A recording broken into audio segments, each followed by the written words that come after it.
My parents demanded I sell my $1.8 million car collection to buy my unemployed sister a house. So I moved all 12 cars to a secret location in the middle of the night. Today she texted me from her first apartment, paid with her own paycheck. Hi everyone. Today's story will blow your mind, but really quick, if you enjoy this content, hit that subscribe button. Channel's been a bit quiet lately, and your support keeps it all going. Let's jump in. Original post, r/relationships. I never thought I'd be writing one of these posts, but here I am at 2 a.m., sitting in my garage surrounded by my cars, trying to process what just happened at Sunday dinner. I'm Michael, 28M, and I need to start with some context. I've been obsessed with cars since I was 5 years old, when my grandfather took me to a classic car show. While other kids collected baseball cards, I collected die-cast models and saved every penny for car magazines. I started working at 14, mowing lawns, delivering papers, anything legal, and every dollar went into a savings account labeled Dream Cars. My parents, Robert, 55M, and Patricia, 53F, thought it was cute when I was younger. They'd laugh when I'd skip birthday parties to work extra hours, or when I'd eat ramen for months to save money. Michael and his cars, they'd say, shaking their heads with amused smiles. My younger sister Emily, 20F, would roll her eyes whenever I talked about torque ratios at dinner. Here's what they didn't know: I wasn't just saving. I was learning. I taught myself to restore cars by watching YouTube videos and reading forums. At 16, I bought my first project car, a rusted-out 1970 Plymouth Barracuda, for $800. Everyone laughed. "That's not a car, it's scrap metal," Dad said. But I spent 2 years rebuilding it, and sold it for $15,000. That's when I realized I had a gift. Not just for restoration, but for seeing potential where others saw junk. I kept buying, restoring, and selling, reinvesting everything. By the time I graduated college with my engineering degree, I had a side business that was making more than my starting salary. Now, at 28, I own 12 cars. Not regular cars. We're talking about a 1969 Dodge Charger R/T, a 1971 Plymouth Hemi Cuda, a 1963 split-window Corvette, and several others. The collection is worth approximately $1.8 million, though I've never had it officially appraised because I don't want that information getting out. These aren't just investments to me. Each one represents hundreds of hours of my work, my blood, sweat, and genuine tears when things went wrong. I live modestly in a small house with a large garage. I drive a 10-year-old Honda Civic daily. I don't wear expensive clothes or take lavish vacations. My happiness comes from spending Saturdays under a hood, feeling the satisfaction of bringing something beautiful back to life. Which brings me to Sunday dinner. Mom started it casually, the way she always does when she wants something big. "You know, Michael, Emily's been looking at apartments, but the rental market is just insane right now." I nodded, taking another bite of pot roast. Emily had mentioned this to me already. She'd graduated from community college 6 months ago with an associate degree in marketing but hadn't found a job yet. She'd been living at home, which was fine. I did the same thing after college. "She really needs her own place," Mom continued. "A young woman needs independence." "The market should cool down eventually," I said, trying to stay neutral. That's when Dad set down his fork. "Actually, we've been thinking. You have all those cars just sitting in storage. If you sold even half of them, you could buy Emily a nice house. Cash. She'd be set." The words hung in the air like exhaust fumes.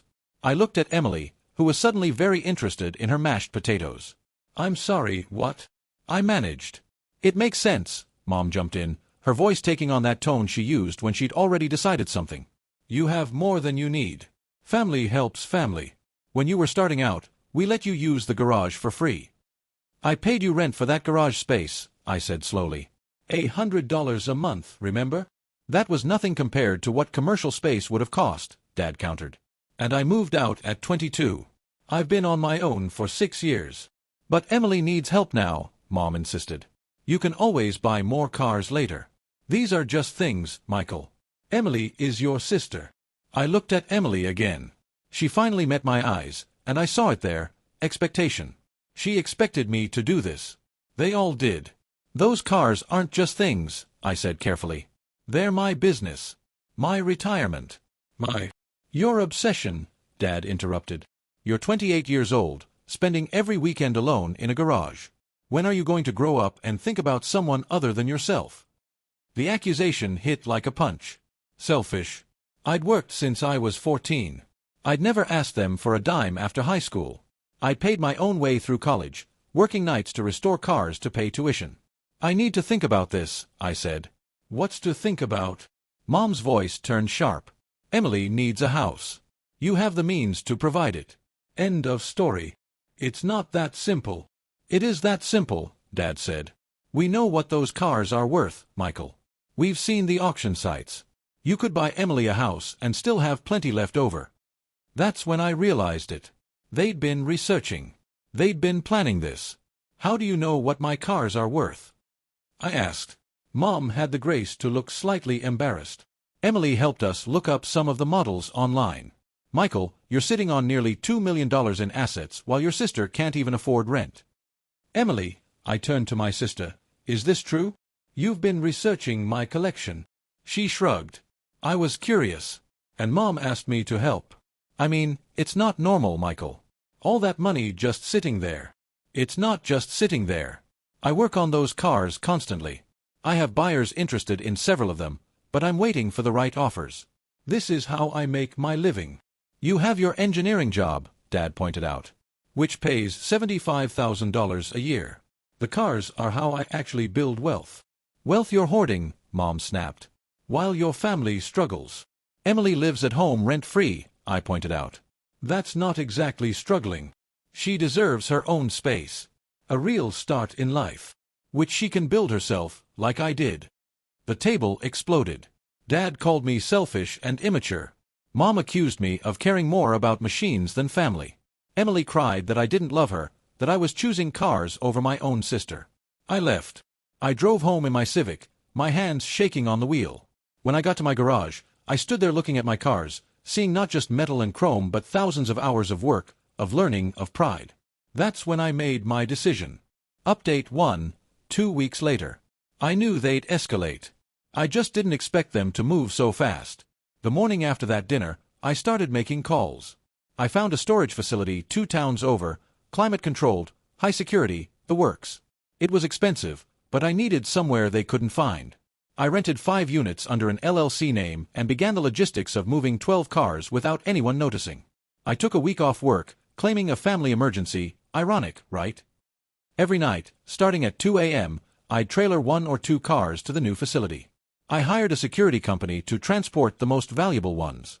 By Friday, my garage was empty except for tools and my Civic. Saturday morning, I was installing new locks when I heard cars in my driveway. Not just 1, 3. My parents, Emily, and my Uncle James, who's a real estate agent. My Aunt Linda was there too, along with my cousin Jennifer. They had a key. I'd forgotten I'd given Mom a spare key years ago for emergencies. They let themselves in before I could get to the door. Michael, Mom called out. We've come to talk sense into you. James found the perfect house for Emily, and we need to. She stopped dead when she saw the empty garage through the kitchen doorway. The look on her face would have been funny if it wasn't so terrifying. She went from confusion to understanding to rage in about 3 seconds. Where are they? She demanded. Where are what? I asked, playing dumb. Don't you dare. Where are the cars, Michael? I sold them, I lied. All of them. In a week. Don't insult my intelligence. Dad pushed past her into the garage, as if the cars might be hiding somewhere. Uncle James followed, actually checking behind tool cabinets. You moved them, Emily said quietly. She'd been silent until now, but her voice was cold. You actually hid them from us. They're my cars, I said. I can store them wherever I want. We're your family. Mom screamed. Actually screamed. I'd never heard her voice reach that pitch. How could you do this? How could you be so cruel? Cruel. I laughed, but there was no humor in it. You ambushed me at dinner, demanded I liquidate my life's work, and I'm cruel? We asked you to help your sister, Dad said, his voice dangerously low. And instead, you've shown us exactly what kind of man you are. The kind who won't be bullied into giving away what he's earned. That's when Uncle James stepped forward. Michael, let's be reasonable. I found a beautiful 3-bedroom house for Emily. Only $350,000. That's maybe 2 of your cars.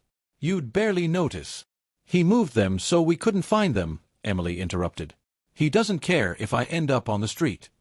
You live with Mom and Dad, I pointed out. Rent-free. You have a degree. You can get a job. In this economy, Aunt Linda chimed in.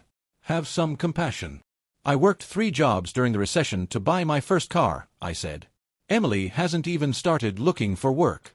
That was apparently the wrong thing to say.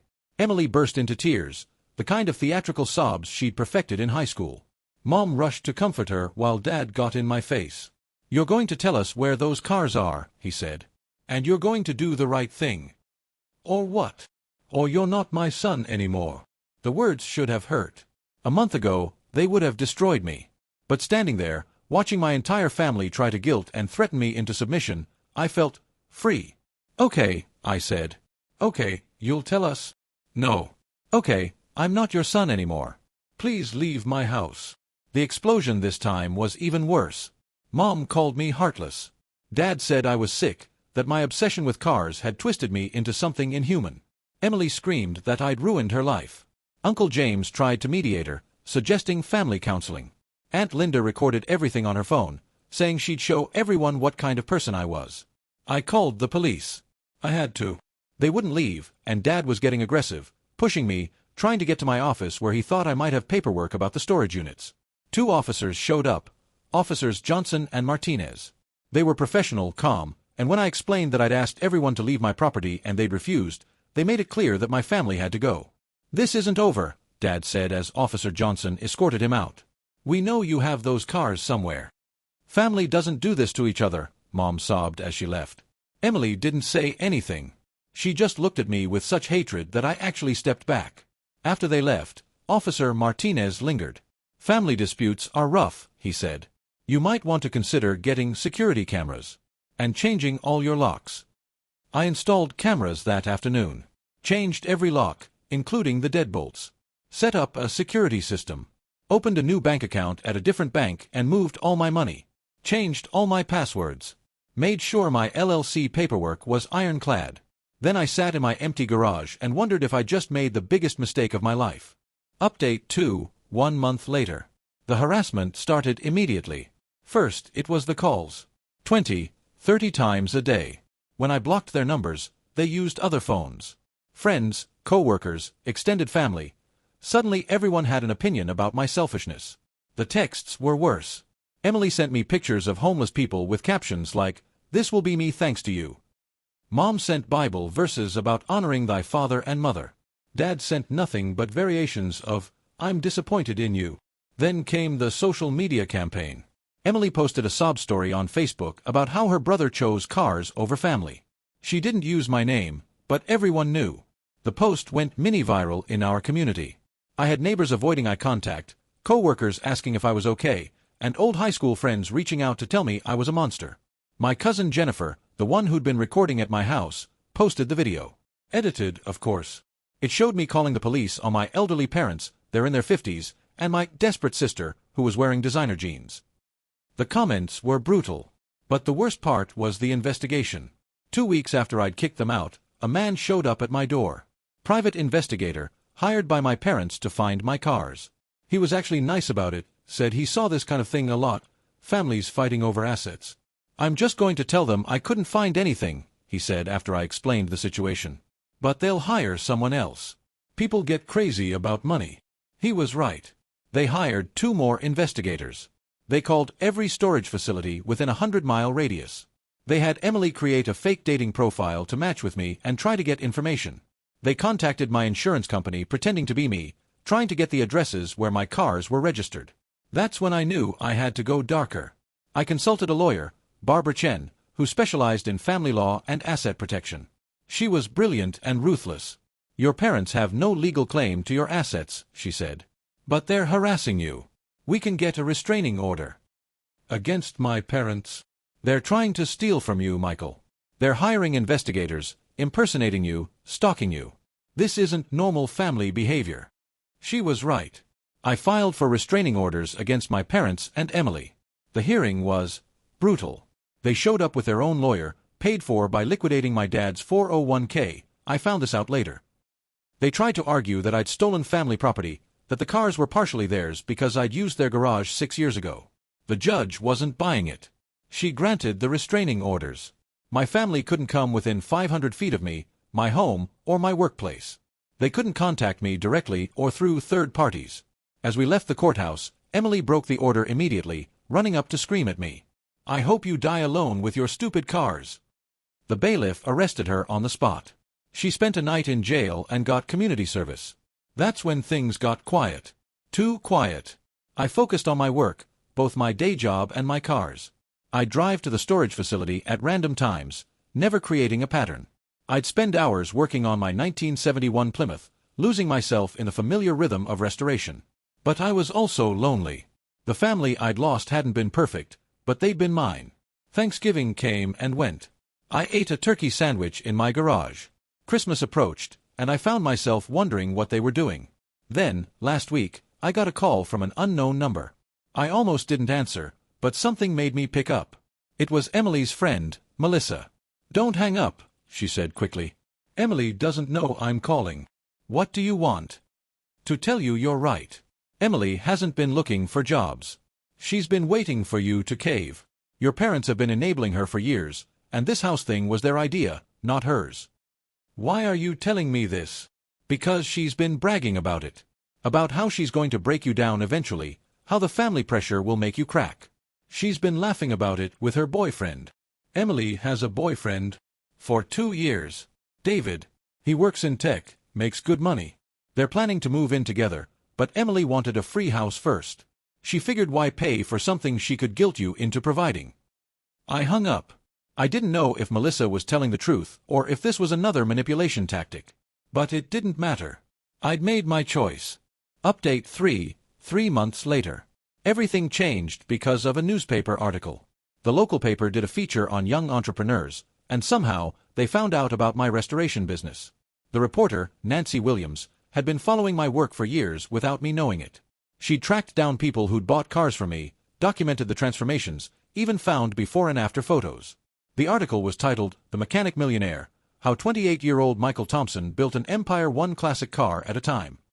It detailed everything. My start at 14, the thousands of hours of learning, the careful investments, the spectacular restorations. There were interviews with satisfied customers, photos of my best work, even a sidebar about the increasing value of classic cars as investments. The article went online on a Tuesday.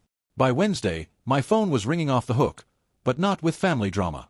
Collectors wanted to hire me. Museums wanted to feature my cars. A streaming service wanted to discuss a restoration show. But the best call came Thursday morning. "Michael, it's Emily." I almost hung up. She was violating the restraining order by calling. "Wait, please. I'm at the police station. I'm turning myself in after this call, but I had to talk to you first. You have 30 seconds. I got a job. Actually, I've had a job for 2 weeks. At a marketing firm downtown. The pay isn't great, but it's a start. And I've been approved for a small apartment. Nothing fancy, but it's mine." "Why are you telling me this?" "Because reading that article." "Michael, I didn't know. None of us knew how hard you worked. Mom and Dad always made it sound like you just got lucky, like the cars just fell into your lap. But seeing it all laid out like that, 14 years of non-stop work." I didn't say anything. "I've been horrible," she continued, her voice breaking. "I let Mom and Dad convince me I was entitled to what you'd built. I was so jealous. You had all the success, and I was still living at home. But I never worked for it. Not like you did. Emily, I'm going to therapy. And I'm going to make something of myself. Without anyone's help. I wanted you to know that." She hung up. An hour later, I got a call from the police confirming she'd turned herself in for violating the restraining order. I didn't press charges.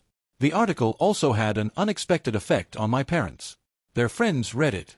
Their co-workers read it. Everyone read it. Suddenly, the narrative changed.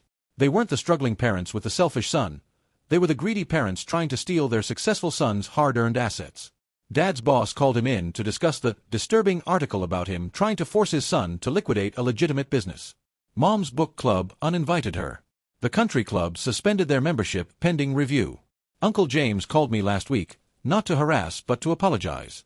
"I didn't understand," he said. "Your parents made it sound like you'd just stumbled into money. I thought you were being stubborn about sharing a windfall. But Michael, you built something incredible. I'm sorry I got involved. As for me, I'm doing better than I expected. The publicity from the article has actually helped my business. I've raised my restoration prices, and people are happy to pay them. I'm booked solid for the next 18 months. I've also started dating. Her name is Sarah, and she's a mechanical engineer who loves cars as much as I do. We met at a classic car show. She was exhibiting a 1967 Camaro she'd restored herself. She doesn't know about the family drama, and I'm keeping it that way for now. Last Sunday, I drove to the storage facility for my weekly maintenance routine. All 12 cars were there, gleaming under the lights. The 1969 Charger R/T I'd spent 3 years perfecting. The split-window Corvette I'd saved from a scrapyard. The Hemi Cuda that had taken 6 months just to source the correct parts. I ran my hand along the Charger's hood, remembering what my father had said, that these were just things. He was wrong. They were proof that a 14-year-old kid with a dream could build something extraordinary through nothing but determination and hard work. My phone buzzed. A text from an unknown number. I almost deleted it, then saw it was a photo. It was Emily, standing in front of a small apartment building, holding a key. The message said, "First month's rent paid with my first paycheck. It's not much, but it's mine. Thank you for showing me that earning something yourself is the only way that matters." I deleted the message. The restraining order was still in effect, and I wasn't ready to rebuild that bridge. Maybe someday, but not now. But I did smile. Because she finally understood what I'd known all along. Nobody can steal what they can't find, and nobody can take away what you've truly earned. The cars were safe. The business was thriving. And for the first time in months, I felt like I could breathe. My family had been right about one thing. I had been obsessed with my cars. But they'd been wrong about why. It wasn't about the money or the metal. It was about the proof that someone who starts with nothing but determination can build something nobody can take away. As I locked up the storage unit and headed home, my phone rang. Sarah, asking if I wanted to grab dinner and talk about the '68 Mustang Fastback she'd found online. Absolutely, I said, already imagining the restoration possibilities. Let me tell you what I think we could do with it. Life was good. Different than I'd planned, lonelier in some ways, but authentic. I'd learned that family isn't always the people who share your blood. Sometimes it's the people who share your values, who understand that what you build with your own hands is sacred. The collection was safe. The business was mine. And the future? That was wide open, like a clean stretch of highway with no speed limit. I'd take that drive alone rather than have passengers who'd steal the keys. Because in the end, the most valuable thing I'd protected wasn't the cars. It was my right to decide what to do with what I'd earned. And that's something no investigation, no guilt trip, and no family pressure could ever find in a storage unit. It was mine, and mine alone. Just like it should be. Final thoughts. Looking back, I sometimes wonder if I could have handled things differently. Maybe been more diplomatic, more understanding. But then I remember the looks on their faces when they demanded my cars. Not asking, not requesting, but demanding, like they were entitled to years of my work. I remember Emily researching my collection behind my back. My parents hiring private investigators. The restraining orders that became necessary just to live in peace. No, I handled it the only way I could have. Because the moment I'd shown weakness, they would have picked me clean like vultures on roadkill. The cars are still in storage. I visit them regularly, sometimes bringing Sarah along. She gets it, the pride in restoration, the satisfaction of preservation. We're actually working on a project together now, a '68 Mustang that needs everything replaced but has good bones. Emily's still working at the marketing firm. I know because Barbara, my lawyer, keeps tabs to make sure the restraining order is being followed. She's apparently doing well, got a promotion last month. Good for her. My parents retired early. Dad's boss made it clear that the publicity wasn't good for the company. They sold their house and moved to Florida. They sent one last message through their lawyer, saying they'd written me out of their will. I laughed. They'd already spent my supposed inheritance trying to steal my actual assets. Sometimes, late at night in the garage, I think about that Sunday dinner that started it all. How different would life be if I'd just said yes? If I'd sold a couple cars, bought Emily her house, kept the peace? I'd be poorer, obviously. But not just financially. I'd have sacrificed my integrity, my autonomy, my right to the fruits of my own labor.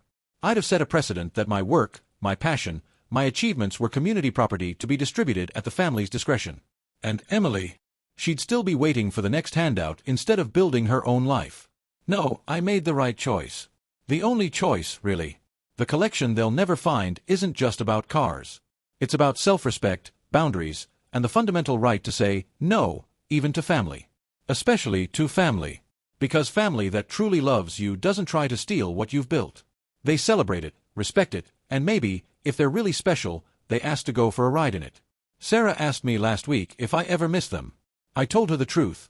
I miss who I thought they were, not who they actually are. She squeezed my hand and said, "Well, you've got a new family now. The kind you choose." She meant the car community, our group of restoration enthusiasts who meet every Saturday to work on projects and share knowledge. People who understand the value of work, who respect ownership, who would never dream of demanding someone else's achievements. But I think she also meant us. Her and me, building something together, one restored car at a time. That's worth more than any collection. But don't worry, I'm still not selling the cars. They're hidden, safe, and mine. Just the way it should be.